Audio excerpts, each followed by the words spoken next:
अब एक ही टाइम पर 2 डिग्रीज संभव हैं।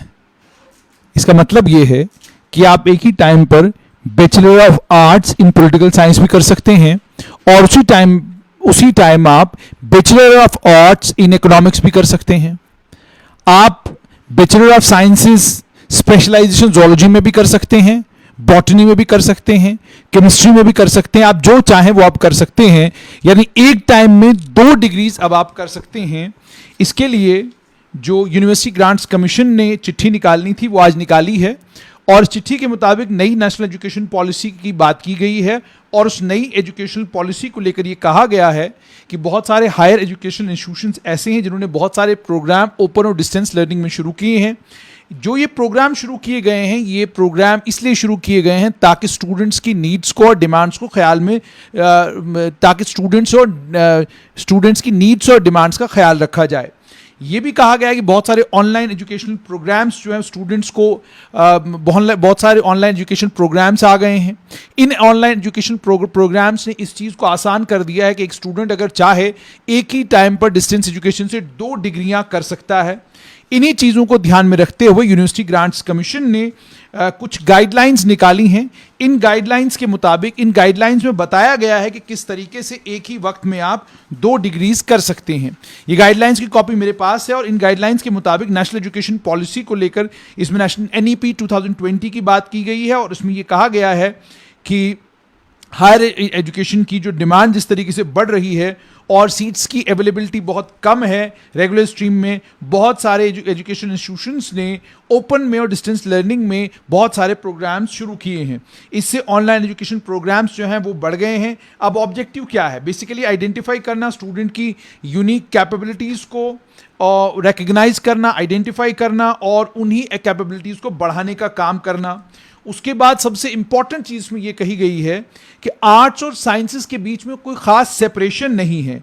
कैरिकुलर और एक्स्ट्रा कैरिकुलर एक्टिविटीज़ के बीच में कोई ज़्यादा बड़ा अंतर नहीं है होना चाहिए। वोकेशनल और एकेडमिक स्ट्रीम्स के बीच में ज़्यादा बड़ा अंतर नहीं होना चाहिए और ये जो ख़तरनाक हायरार्कीज़ हैं उनको ख़त्म करने की बात की गई है। और ये भी कहा गया है कि मल्टी डिसिप्लिनरी एजुकेशन होनी चाहिए, हॉलिस्टिक एजुकेशन होनी चाहिए साइंसेज में, सोशल साइंसेज में, आर्ट्स में, ह्यूमैनिटीज़ में, स्पोर्ट्स में, क्योंकि आज जिस दुनिया में आप हैं इस दुनिया में आपको हर चीज़ का इल्म होना, हर चीज़ का ज्ञान होना, हर चीज़ का नॉलेज होना बहुत ज़्यादा ज़रूरी है। उसके बाद गाइडलाइंस बनाई गई हैं और गाइडलाइंस के मुताबिक एक student 2 full time academic programmes physical mode में अटेंड कर सकता है।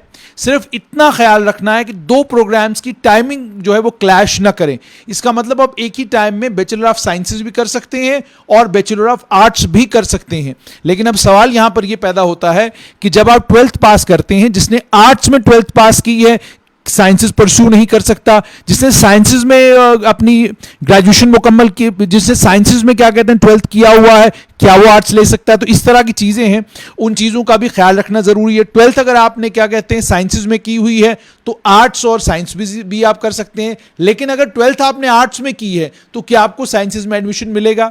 आप जम्मू के कॉलेजेस की अगर मैं बात करूं तो जम्मू कश्मीर के कॉलेजेस में ये बहुत बड़ी एक परेशानी है कि आपको जब आपने अगर 12th साइंसेज में नहीं किया है, आर्ट्स में किया है और आप आगे जाके कहते हैं जी मैंने साइंस पढ़नी है, तो आपको कहा जाता है कि बीएससी के लिए आपका फला सब्जेक्ट होना बहुत ज़्यादा ज़रूरी है या बीएससी के लिए आपका साइंस का ग्रेजुएट होना बहुत ज़्यादा ज़रूरी है। तो इस चीज़ को भी एलिमिनेट करने की ज़रूरत है। हालांकि इन गाइडलाइंस में ऐसी कोई चीज़ नहीं है जिससे ये पता चले कि इसको एलिमिनेट किया गया है, मगर बहरहाल ये कहा गया है कि आप एक ही टाइम पर 2 प्रोग्राम फिजिकल मोड में, यानी एक ही टाइम पर आप 2 क्लासेज में एडमिशन ले सकते हैं।